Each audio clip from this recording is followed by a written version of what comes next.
Coucou les filles, j'espère que vous allez bien, ça fait super longtemps qu'on s'était pas vu. Ah, je me suis cassé la figure.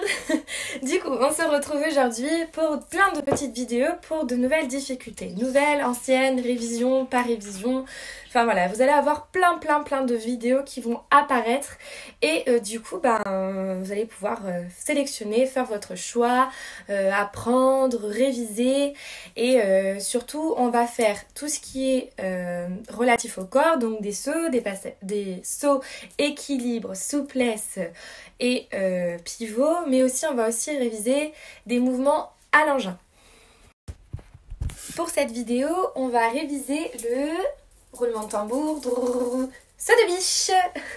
Du coup, le saut de biche, c'est un saut qui est un peu plus difficile qu'un sautier ou un pas chassé, parce que forcément, on monte d'un niveau. Donc du coup, ce saut de biche-là, il est élémentaire dans l'apprentissage de la GRS, parce que dans les enchaînements futurs, si vous continuez, ça va être un des éléments principaux qui risque d'être mis dans vos enchaînements. Donc il faut savoir le faire. Donc pour le apprendre, on va réviser vraiment toutes les bases. Alors, comment est-ce qu'on fait un saut de biche ?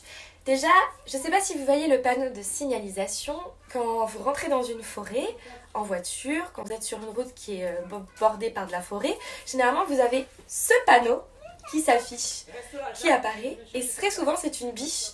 Et les jambes, les pattes de la biche sont représentatives de nos jambes à nous qu'on doit avoir durant ce saut. Concernant la position des jambes, donc, ce qui va se passer, c'est que je vais me mettre de profil. La jambe, donc votre jambe d'appui, principalement, c'est la droite que vous allez venir plier.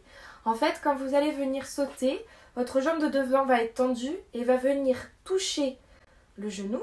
Et une fois que vous êtes proche du genou, vous allez jeter la jambe derrière. Alors du coup, si on décortique le saut en lui-même. Le saut en lui-même, c'est un saut où il faut prendre de la hauteur. On va faire un exercice tout bête. Quand vous sautez, vous pliez les jambes et vous sautez haut. Essayez de sauter en ayant les jambes super tendues, sans les plier. C'est hyper difficile. On n'a aucune extension. Du coup, pour un saut de biche, c'est exactement pareil. Il faut plier les jambes, d'accord ? Donc ici, on fait un pas chassé, comme on a l'habitude de le faire. On avance la jambe gauche. Et ensuite, avec la jambe droite, on va venir toucher avec son gros orteil le genou et on va jeter la jambe en arrière. Si c'est de façon décortiquée.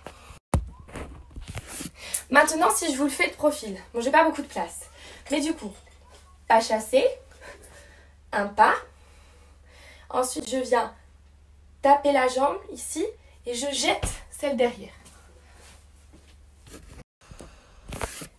Par contre, les règles pour ce saut-là, c'est d'avoir le haut du corps, donc c'est-à-dire notre buste et notre tête, qui reste droit durant le saut. C'est-à-dire que là, si je le fais en rapide, vous voyez, mon tronc, il reste droit, d'accord ? Je ne vais pas en avant, je ne penche pas en avant, parce que si je penche en avant, je risque de tomber. C'est comme les sauts, vous vous rappelez, les voitures avec les rétroviseurs, là c'est votre regard. Plus vous allez regarder vers le sol, plus vous allez être attiré par le sol. Du coup, il faut regarder bien droit devant vous et le plus haut possible, d'accord ? C'est un saut qui paraît très difficile au début quand on ne sait pas le faire, mais qui demande de l'entraînement et au bout d'un certain temps, ce saut-là, il va être largement acquis. Par contre, c'est un saut qu'il faut tout le temps s'entraîner le plus possible parce que c'est un saut de base et c'est un saut qu'on risque de mettre très souvent dans nos enchaînements. Il faut savoir que le saut de biche, il faut vraiment avoir de l'impulsion, c'est-à-dire il faut vraiment sauter haut.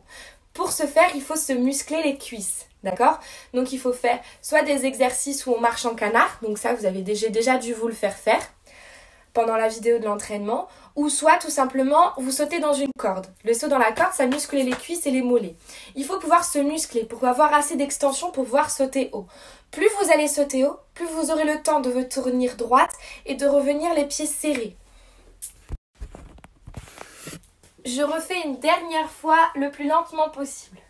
En premier temps, on fait un pas chassé. Donc d'abord, on a les mains à la taille. C'est plus facile pour commencer. Un pas chassé. Je pose mon pied droit.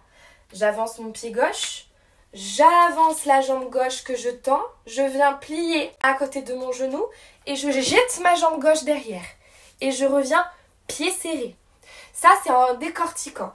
On commence comme ça, vous commencez à vous entraîner tout en le faisant lentement. Et une fois que vous savez bien le faire et que vous l'avez acquis, vous pouvez le faire un peu plus vite, un peu plus rapide. Et si vous le souhaitez, vous pouvez m'envoyer des vidéos pour me montrer vos progrès. Sans souci, vous utilisez WhatsApp et vous me l'envoyez, il n'y a pas de problème, je serai ravie de voir les progrès que vous avez fait. Voilà, c'est tout pour cette vidéo pour le saut de biche. Je vous retrouve très vite pour une prochaine vidéo.